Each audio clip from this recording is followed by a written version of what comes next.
Tulikuwa na wiki ya haki na tulipata wanasheria bingwa kutoka kwenye taasisi au ofisi ijulikanayo kama Samia Legal Aid.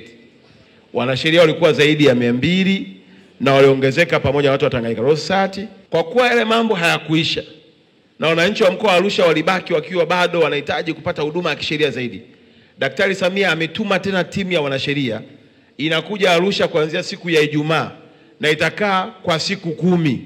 Na watakwenda kwa kila wilaya iliyoko ndani ya mkoa wa Arusha kuhakikisha hakuna mwananchi hata mmoja anayekosa haki yake tu kwa sababu hana hela ya kumlipa wakili.